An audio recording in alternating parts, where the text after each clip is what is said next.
In this video, I'm comparing 3 AI tools, ChatGPT, Gemini, and Grok across 5 real-world examples.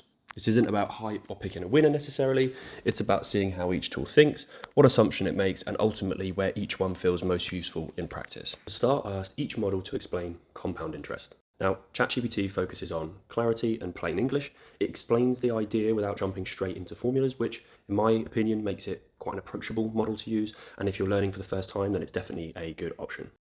Now, Gemini gives almost the exact same explanation, but it also adds a visual layer to this, as you'll see very shortly. It doesn't change the meaning very much. It ultimately is about reinforcing your understanding by adding a visual layer to its explanation. If you are someone that's learning a formula like this for the first time, having some visual layers, in my opinion, is a great extra step in helping you understand something for the first time. Differently to ChatGPT and Gemini, Grok takes a much more technical approach to this question. It includes formulas, definitions, and even exam-style breakdown of how to understand this question. Now, assuming you want a complete and structured explanation, then this is definitely going to be a good option for you. But compared to the other two, this is going to provide a much more in-depth and technical breakdown. Now, to use an example as to what these models are like at work, I asked each tool to write a short professional email requesting a meeting. ChatGPT gives the fastest option. It's definitely clean and polite, but in my eyes, a little bit basic. Gemini adds a lot more structure. It's provided subject lines, it's given you the option to give time windows, and even some best practice tips as well. So assuming you want to maximize the chance of a reply, and assuming that this is the first time you've written an email like this, then Gemini is definitely going to provide you a much better option than ChatGPT in this example.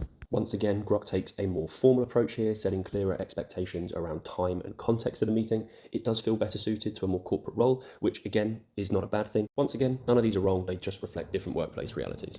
Right, for this next section, we're going to focus on travel. So I've asked each model to create a 3-day Tokyo itinerary for first-time visitors. Now, ChatGPT again creates a balanced, probably visually guided plan that feels somewhat calm and achievable. The pacing is nicely broken down, and I personally think that the images make it feel a lot more inviting, getting to see what these places look like, again, creating a little bit more excitement about what the itinerary has to offer.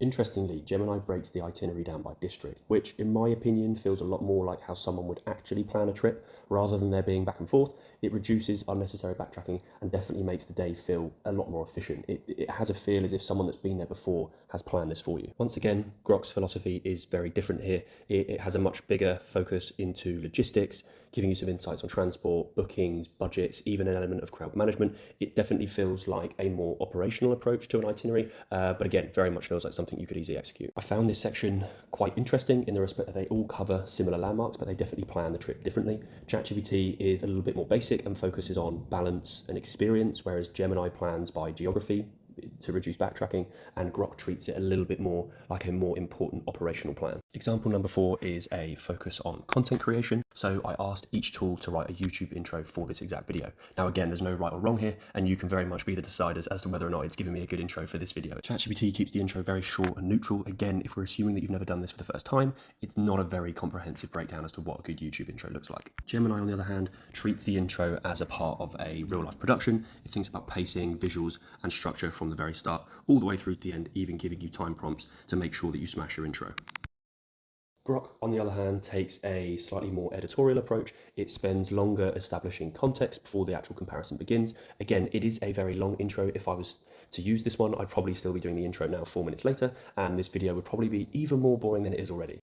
Ultimately, it is interesting how the same prompt leads to very different ideas of what a good intro actually is. In real world practice, you probably wouldn't use AI in this instance. You'd probably go to other successful YouTubers and get some inspiration from people that are doing it every day and having lots of success doing it. Now, for the final test, I asked each model to generate an image representing the future of work in 2026. It probably comes to no surprise that a lot of these images are very similar. Nothing particularly groundbreaking, but again, it's interesting to try and think about what's leading each of these models to create such similar outcomes here. ChatGPT's assumption here is a little bit cliche. It almost looks like the world thought 2026 would look like 15, 20 years ago. There's robots, there's AR technology, there's screens that you imagine to be in a movie highlighting the future. Personally, I don't think it's too accurate. One thing that's for sure is there's people on a video call. That's something that exists already and will very much continue to exist in 2026. But in my opinion, a little bit of a far-fetched view on what the future is going to look like. Now, Gemini here seems to take the cliche a little bit further. Why not throw in a couple of flying cars in the background? Similar to ChatGPT, again, it doesn't really feel like an accurate reflection of what work is actually going to look like. Again, there's an assumption that work only exists inside the office with AR screens and, people relying on very futuristic technology.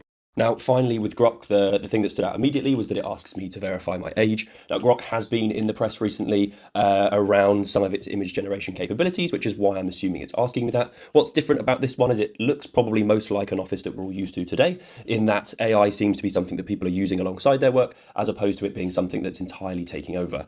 And finally, what is quite interesting about this image specifically is that there's quite a few mentions of ChatGPT in it. Probably a suggestion that when people think of AI, they are immediately thinking of ChatGPT over any other model. In short, there's no correct AI model to be using at the moment. They all operate in a very similar fashion, but create and assume answers very differently. I think ChatGPT is the quickest to respond and give you answers that you probably want to hear. Gemini feels like it's got the most calculated, balanced approach in being friendly yet easy to understand. And Grok, in my opinion, very much gives you a formal, deeper understanding of whatever topic you're looking to cover. Hopefully it's given you a good sense as to which one's going to be best for you. If you follow along with the channel, we will be reviewing multiple other AI models to get a feel as to what they look like. We won't be looking at just AI tools, we'll also be looking at other systems that have AI tools integrated, such as CapCut Pro, which I use to edit this video.